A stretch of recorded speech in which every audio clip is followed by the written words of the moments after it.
All right, so nearly finished up with this. This is a Just Call Me Cato Meshtastic EDU, I think is what he has it called. I will provide a link to his GitHub where it has a build list and the files. If you have the ability to 3D print, I printed it in PETG. I would at least recommend doing that as a minimum. If you want this kind of semi-rugged, semi-weather resistant mesh radio. So I am still waiting for the USB-C pass-through that is a waterproof one. My SMAs, bulkheads going through are the waterproof ones.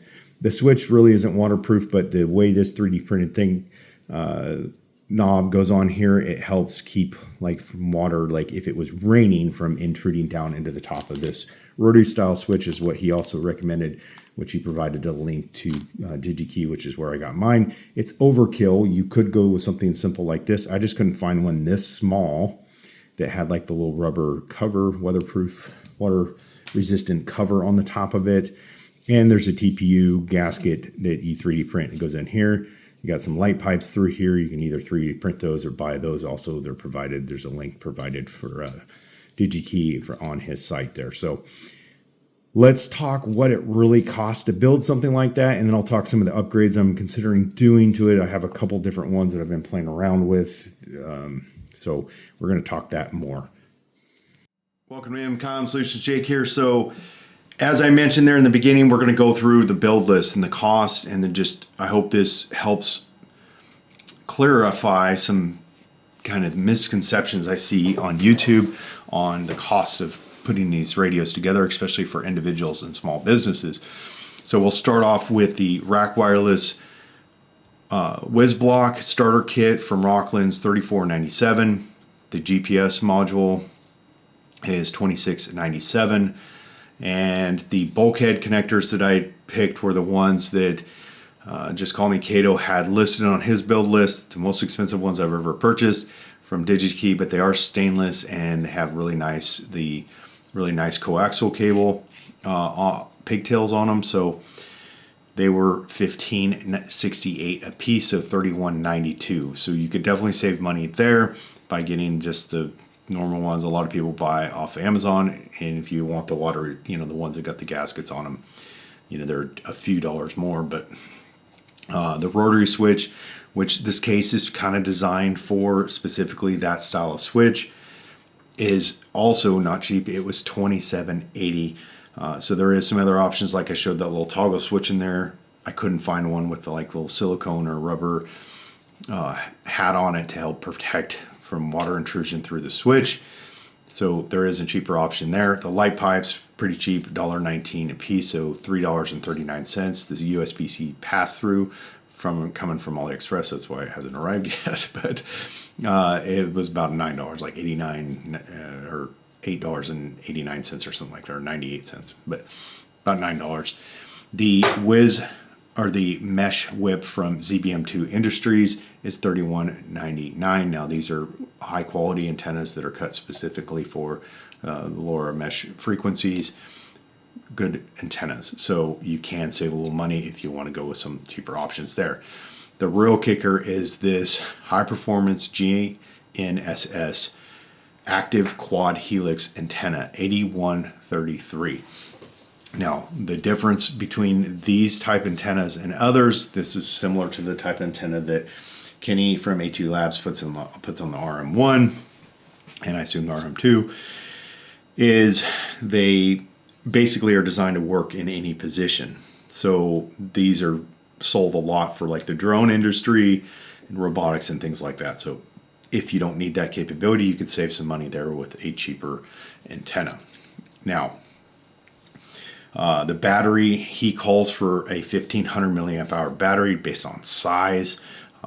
I ended up being able, because this is what I had, a 2000 milliamp hour battery. It was a tight fit. I had to make sure all the wires were routed exactly right to be able to get the lid onto the enclosure. So those are for the 1500 milliamp hour batteries. They're about $10.99 off Amazon, depending on the one he recommends that's, fits perfectly based on dimensions. And then consumables about $20. That's, hardware, the threaded inserts, the heat press threaded inserts you use in your 3D print, the JST 2.0 pigtails, you'll need to buy a pack or two of those, the male and female ones, to build the cables from the switch. Sometimes people already have that, like I already have packs of those. So of course I spent money on them at one point in time, but so I just estimated around $20 for some of those consumables. And then of course you'll need some tools like soldering irons and wire strippers and heat shrink and things like that. That's not including tool cost either. And no taxes or shipping was included in this price. So the total price is $278.36. Wowzers, right? So I hope that makes some people understand that if you're looking for a more high performance mesh radio, even if it's being built by a small business or an individual, especially actually if it's being built by them, the cost of materials is probably higher than you're thinking. Now, is there some off-the-shelf ready mass-produced radios? A little bit. There's a few out there, really not many of them offering much weather resistance or waterproofing, and none that I've seen so far. Now, if you've seen one that provides something as good as like the Helix, these high performance quad Helix style antennas. So those are all things. If you need that capability, understand it comes at a cost. If you don't need that capability, then just continue to, use simple mesh radios like a lot of people already do. Now, upgrades that I would consider doing to this is I would add a little more height to this case so that you could easily fit that 2000 milliamp hour battery in there. And then potentially looking at having, because I don't have that capability, I can't 3D print metal, but doing like a metal 3D print for a more rigid lid, because on the top there is no threaded inserts. So with the flex of the plastic, the PLA, or not PLA, but PETG, it makes it to where it could be a point of water entry or intrusion. And then that's probably about it. Now there's a few other options I'm considering with the inserts. He has you putting the threaded inserts in the back, which is, fine, and then using a longer screw to go all the way through. You could do on the face of the lid or just inside the lid, and then do a second set so you could put some sort of attachment point back here, like a MOLLE attachment point or something. So other options. I think it's a pretty cool setup. Let me know what you think. Was this eye-opening to you?